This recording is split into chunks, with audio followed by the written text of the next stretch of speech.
Okay, the next item of business is the members' business debate on motion 17419 in the name of Michelle Thompson on 30 years on from the Bosnian genocide in Srebrenica. The debate will be concluded without any questions being put. I'd invite members wishing to participate to press the request to speak buttons, and I invite Michelle Thompson to open the debate around about 7 minutes. Ms Thompson.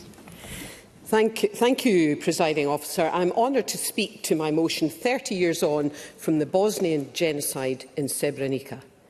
In the troubled world of today, it is important to reflect, and I'm indebted to the work of the charity Beyond Srebrenica and its programme Lessons from Srebrenica. I give thanks to the work of David Hamilton, Sabina Cabbage-McKenzie and all others involved in the charity for the chance to participate in their delegate programme, and to the Scottish Government for its sponsorship.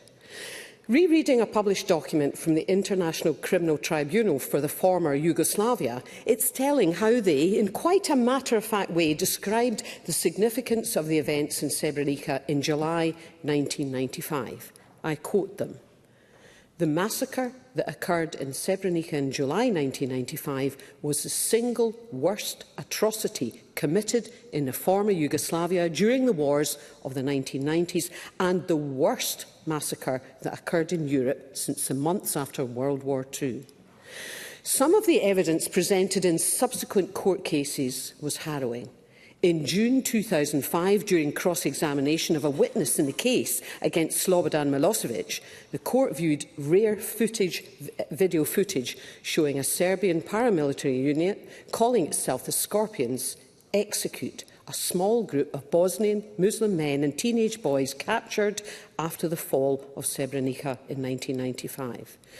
The images of Serbian soldiers tormenting and then shooting the Bosnian Muslim prisoners whose hands were tied behind their backs and who offered no resistance before being shot was to prove a telling piece of evidence. The trial examined evidence of mass executions at a total of 9 sites from the 13th to the 17th of July 1995. Dozens of burial sites were created for the mass disposal of bodies, and the evidence showed it to be a lie that those killed were combatants. This was also not a result of some spontaneous revenge killings. Far from it.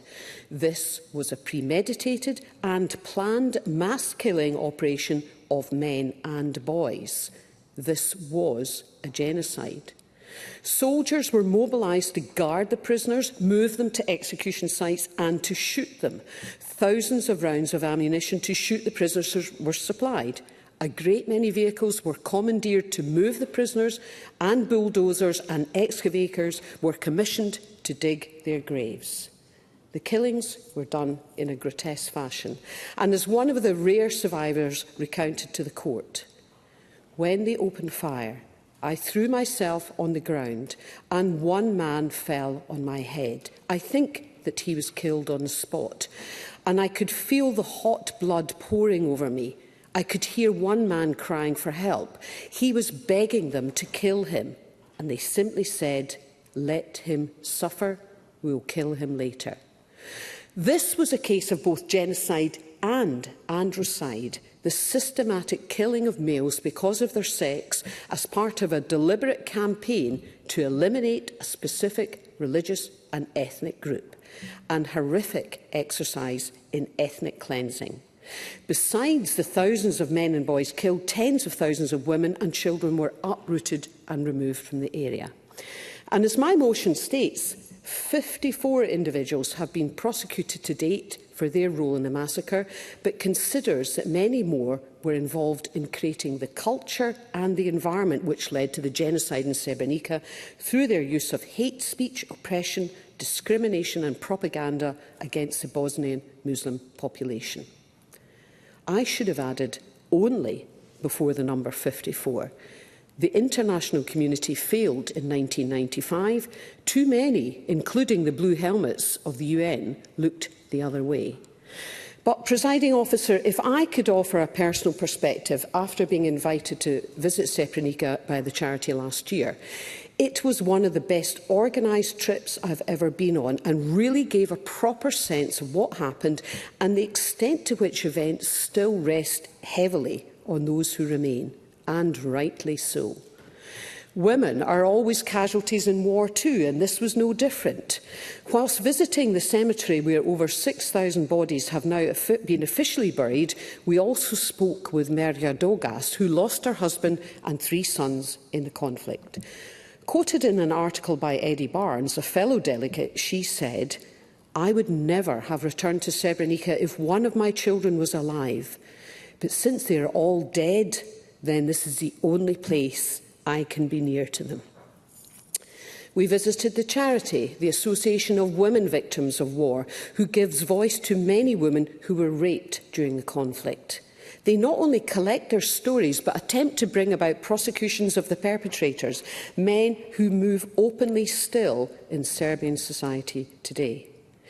We drove past a warehouse in Kravica, it being one of the places where over 1,370 men were shot.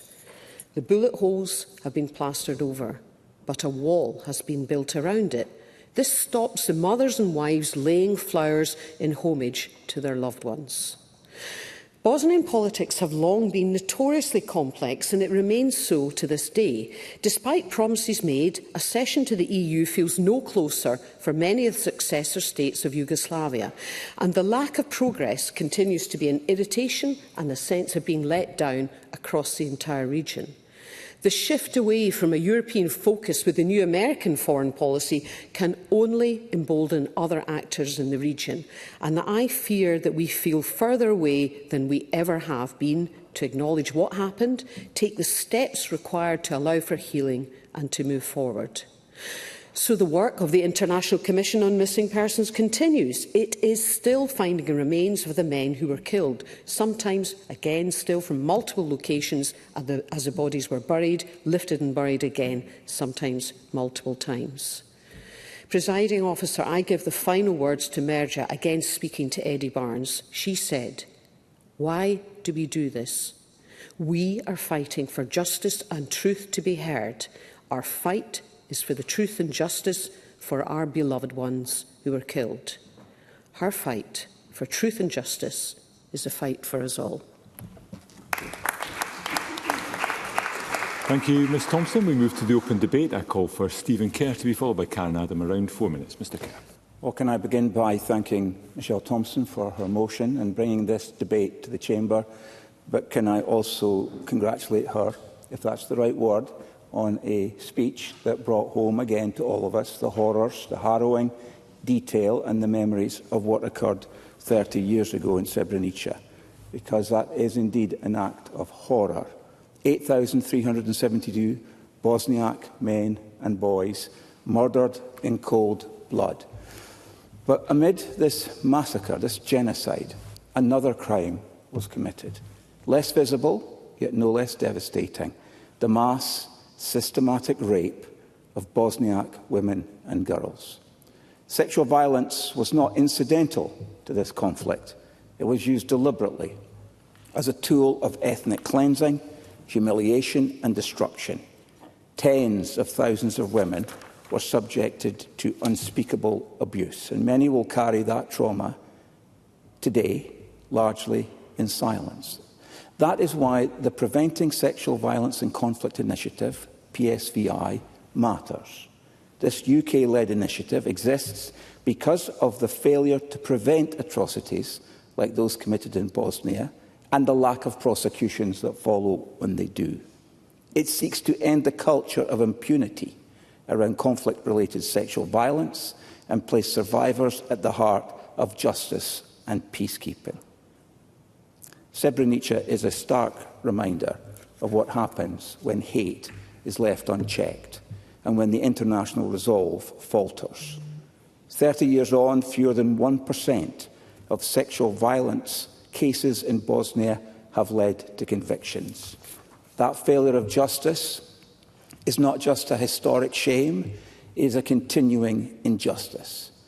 So we commend the work of the mothers of Srebrenica and beyond Srebrenica for keeping the truth alive. But we must do more. If we are to truly honour the victims, we must confront the ongoing use of sexual violence in conflicts today, from Africa to the Middle East, and ensure that PSVI has the political backing and the resources to make a difference. Presiding Officer, remembrance alone is not enough. Justice must be pursued. Survivors must be supported, not with pity, but with purpose. And we must challenge the hatred that seeds such atrocities in Bosnia, in Europe, and wherever it may surface. Because the hard truth that we have to deal with is that for most of us in this chamber, this is an event that happened in our lifetimes, when the vow of a previous generation had been that such events would never occur in Europe again. Let this Parliament stand as one, saying never again, not in word alone, but in action. Thank you. Thank you, Mr Kerr. I now call Karen Adam to be followed by Paul O'Kane. Again, around 4 minutes, Ms Adam. Thank you, Presiding Officer. And I want to firstly begin by thanking my colleague Michelle Thompson for bringing this vitally important motion before Parliament today. The 30th anniversary of the genocide in Srebrenica is not only a time to mourn the 8,372 lives lost, it is a time to reflect on the responsibilities that we carry as parliamentarians, as educators and as human beings. We say never again, but that promise must live in action and not just in memory. Because genocide doesn't begin with weapons, it begins with words, dehumanisation, division and the slow erosion of empathy. Presiding Officer, it's in our schools, it's in our homes and it's in our institutions that we must build the resilience to resist it. And that's why I am proud today to make mention of the young people and their teachers of Banff Academy in my constituency. This year, 3 of their RMPS pupils received national recognition in the Beyond Srebrenica Schools competition for their powerful, compassionate writing about the genocide. Finlay in S4 was named the overall senior phase winner and will soon travel to Bosnia on a fully funded visit, including a trip to the Srebrenica Memorial Centre. Kellen and Nicholas, both in S3, were also highly commended. All 3 pupils and the staff who supported them are here in Parliament today, and I'm delighted to welcome them, along with other Banff Academy pupils who are here to celebrate and support each other's achievements. Earlier this year, Banff Academy also took part in a powerful international art project called Banff to Bethlehem, working with a Palestinian artist to explore themes of resilience and solidarity. The Banff Academy pupils' artwork was actually projected onto the separation wall in the West Bank. This is essential education with critical engagement. Teaching not just what it means to care, but what it means to act. In a year that marks both 80 years since VE Day and 30 years since the horror of Srebrenica, education like this couldn't be more vital. Schools do more than teach lessons. They ensure that fostering emotional intelligence, social responsibility and a deep understanding of justice is a part of our education system. Because after all, isn't that the most important education we could give our children? We have a moral duty not to look away from what has happened and what is happening in the world. The genocide in Srebrenica happened in plain sight, in a UN-declared safe zone, and it was made possible by years of hate speech, scapegoating and propaganda. The mothers of Srebrenica who have fought tirelessly for justice and recognition show us the enduring cost of silence and strength of truth. And I want to commend the work of Remembering Srebrenica and Beyond Srebrenica for preserving the truth and passing it on to future generations. Their efforts ensure that remembrance is not a relic of the past, but a living force that challenges hate wherever it surfaces. Because let's be clear, when they see the rise of the far-right rhetoric in the UK, when we witness ongoing atrocities around the world, including in Palestine, we must not lose our moral clarity. We do not meet hate with hedging. We meet it with courage and with conscience. True leadership is not found in dog whistles or division. It's found in the values that we pass to our children, in the stories that we choose to tell, and in the communities we choose to stand with. So, today, as we honour those who died in Srebrenica, we must also commit ourselves to the living, to stand up for truth, for dignity and for justice, because the greatest lesson to learn is ensuring that never again is not a phrase that we say, but a promise that we keep. Thank you. Thank you, Ms Adam. I now call Paul O'Kane again, around 4 minutes. Mr O'Kane. Thank you very much, Deputy Presiding Officer. And can I begin by adding my thanks to Michelle Thompson for bringing this motion and this debate to Parliament today, and indeed for the way that I think we've engaged across parties in this chamber to ensure that this debate takes place today. And can I also pay tribute to the work of Beyond Srebrenica Scotland and the excellent work that they do, and indeed their chair, Sabina Carrick-Mackenzie, for all of her efforts in ensuring that we protect the memory of Srebrenica and we educate people about what happened 30 years ago. And to that end, I would urge colleagues to join the events that we have in Parliament today. There will be a drop-in in the Fleming Room, where some of the young people that were referenced by Karen Adam will be there to talk to members, and indeed there will be a photograph outside at 2:15. So I do hope colleagues will be able to join us in those endeavours. Like Michelle Thompson, I was honoured to take part in a delegation to Bosnia-Herzegovina just in March, along with Siobhan Brown, the Minister, and many others from across public life in Scotland. And it really was one of the most profound things I've done as an MSP, and a great opportunity, as Michelle Thompson referenced, to understand and encounter with people who lived through those horrendous experiences 30 years ago. And each evening on that delegation, I tried to write something to try and capture my thoughts and my experiences. And what I intend to do with the time I have is just to read one of those reflections to colleagues that I wrote on the day we came back from Srebrenica. The sun is slowly dipping below the hill. There has been some warmth today, and all around are hints of spring. But as evening falls, there is a chill that seems to reach down to us from the mountains. Nizad has just finished speaking to us. He is framed by row upon row of white gravestones. He survived a mass execution as a child and walked with bullet wounds to his head and stomach for days to reach safety. He is a softly spoken man. He speaks calmly and generously answers our questions. He speaks about his daughters, who just yesterday played with Bosnian Serb girls in the local volleyball team. Despite the horrors done to him and to those he loved, he wants a better future for his children. A silent reverence lingers before we rise to walk one last time in the fading light around the thousands of graves, touching the names etched into the grey stone on the Srebrenica Genocide Memorial, each a son, a father, a brother, a husband. There is something incomprehensible here, something that makes me want to stay longer, to try to understand, to cry out, to do something, although nothing seems to meet the enormity.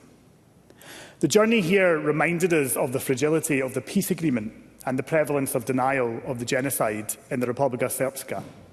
In each service station and each town, there would be people who had turned on their neighbours, people who had stayed silent in the face of what was happening, and people who even carried out those unspeakable acts.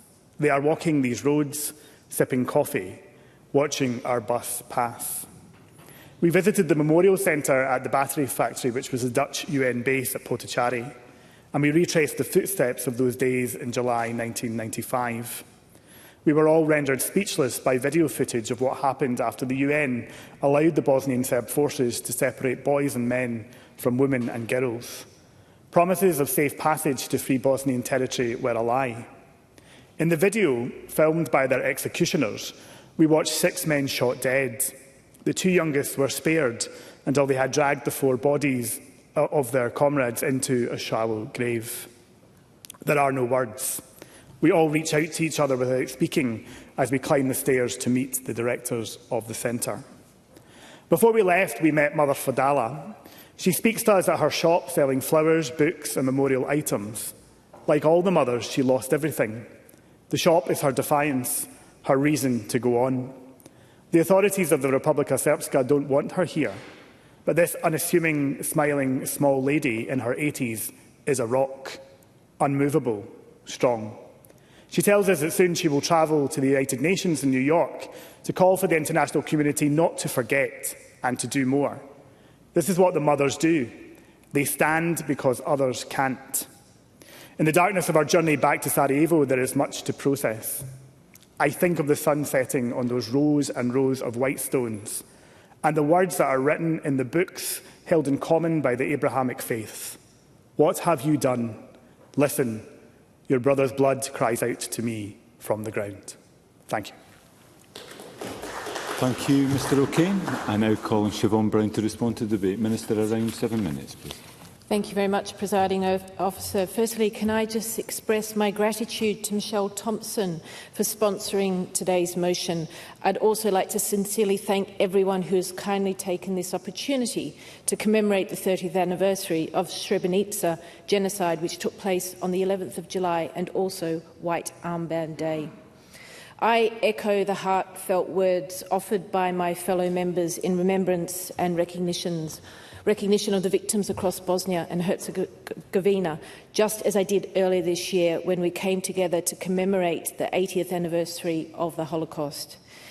Can I please also give a warm welcome to the gallery, the young people and their teachers from the Lessons of Srebrenica school competition. And I can also see Sabina Caddick-McKenzie, who graciously led myself and others on a delegation to Bosnia, and Barry Fisher, the Secretary for Beyond Srebrenica. Members will be aware that Paula Kane and Beyond Srebrenica have organised a drop-in session to raise awareness on White Armband Day this afternoon, and I will encourage members to attend if they can. There will also be a national commemoration of the Srebrenica genocide in Glasgow on the 10th of July, and I hope to see as many members as possible at these important events. Can I thank members this afternoon for their very powerful contributions, and for those of us who have had the honour and the privilege to go on this delegation to Bosnia. I think we all agree that it was totally life-changing. It definitely was for me. White Armband Day, which will be commemorated on Saturday the 31st of May, provides an opportunity to recognise and honour the victims of the atrocities in Pregidor and the surrounding areas. It represents the enforcement of a decree issued on local radio compelling non-Serb citizens to wear a white armband and segregating them simply for who they were. At the UN's International Criminal Tribunal for the former Yugoslavia, witnesses from Prijedor shared that life was very hard. Our movements were restricted. If you went to buy anything in a shop, you had to wear a white armband. On the windows of our houses and apartments, we had to hang out white flags. The slow process of dehumanisation singled out many non-Serb citizens and set in motion heinous campaigns of brutality, violence and ethnic cleansing.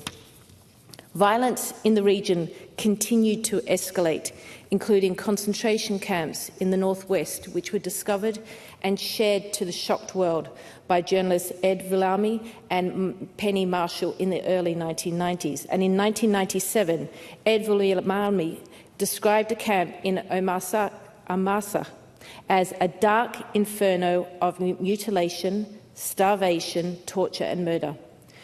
Prijedor is the site of one of the largest mass graves in Bosnia, where the bones of several hundred people were unearthed. And across Bosnia, 30 years later, there are still mothers and wives who have still not been reunited with the remains of their loved ones. In March, I had the privilege to join a delegation to Bosnia with the charity Beyond Srebrenica. The delegation underlined the importance of standing up to hatred, understanding and challenging the impact that prejudice can have, and building a cohesive and a resilient society. I travelled to Srebrenica and visited the cemetery in Potocari, the site of the graves of over 8,000 men and boys. There we heard from the survivors, Nedzad Advik and also Amasa Salihovic, who shared the terror, destruction and violence they endured. And in telling their experiences, it was like watching them relive every single moment of terror that they endured. It was a truly humbling experience. And despite the sheer inhumanity they described, they and many others showed remarkable resilience and commitment by returning to Srebrenica to preserve these memories and also to challenge and confront those who deny them. In the Memorial Centre, we saw hard-hitting real-life footage of the young men, some who I would call the boys at the age of my son, brutally beaten, carted onto a truck like animals before being lined up and shot. And this is the footage that Michelle Thompson referred to that was used in the court case and that Paula Kane referred to in his speech as well. We saw shoes and other belongings left behind us as people desperately attempted to flee to Tuzla, a journey later known as the Death March. Whilst the war is over, many of its scars remain. In 1984, Sarajevo hosted the Winter Olympics, and as part of our delegated guided tour, we visited the site of the old bobsleigh track, which was used during the Games. And on our descent down to Sarajevo city, we saw built-up areas where we were told snipers were positioned. And although this was 30 years ago, the evidence of the war is still ingrained in Sarajevo's everyday life. All around Sarajevo, the streets were damaged by historic artillery and bullet marks, and these were all painted red in remembrance of those that had lost their lives. We heard reflections from ordinary people on their extraordinary methods they take to protect themselves and their families, even to this day, 30 years later. And although some wounds deepen with time, there's also been a remarkable illustration of strength, resilience and hope. And we were very fortunate to be led by our guides, Suvad and Sabina, who shared their raw, personal experiences of the historical events with bravery and with grace. On our delegation, we visited many organisations. We had the honour of meeting the tour de force that is Bakira Hasayek, who established the Association of Women's Victims of War, a charity that brings together victims of sexual assault and holds perpetrators to account. We met with Zen za Zen, or Women for Women, founded in Bosnia to help women displaced by war. We met with the International Commission for Missing Persons, who were conducting DNA identifications and challenging the denial that continues 30 years later, and to find the remains of the 8,000 boys and men so they can be buried for their families. And a profound visit to the War Childhood Museum, archiving artefacts belonging to young children, encouraging us to confront the truths from the past whilst instilling a sense of hope for a peaceful future. We are indebted to Beyond Srebrenica for their power of work that they do to educate and commemorate the genocide across Scotland. Presiding Officer, the delegation was an incredibly profound, moving and confronting experience that challenged all of us to bring home what we had seen and experienced. We must lead by example and remain ever vigilant. Days like White Armband Day are crucial to ensuring that the grave consequences of the past are never forgotten and should never be repeated. We are committed to combating all forms of hatred and prejudice, including through the delivery of our ambitious hate crime strategy. Preventative work that builds strong, respectful and cohesive communities can stop the narratives that foster prejudice from taking hold. The First Minister's gathering on strengthening and protecting democracy brought key members of our society together to agree a common approach to asserting the values on our country and creating a society where everyone can flourish. Let us challenge anyone who would deny those values and work cooperatively to stand against division. The Scottish Government will continue to do so. Thank you, Presiding Officer. Thank you, Minister. That concludes the debate, and I suspend this meeting of Parliament until 2:30.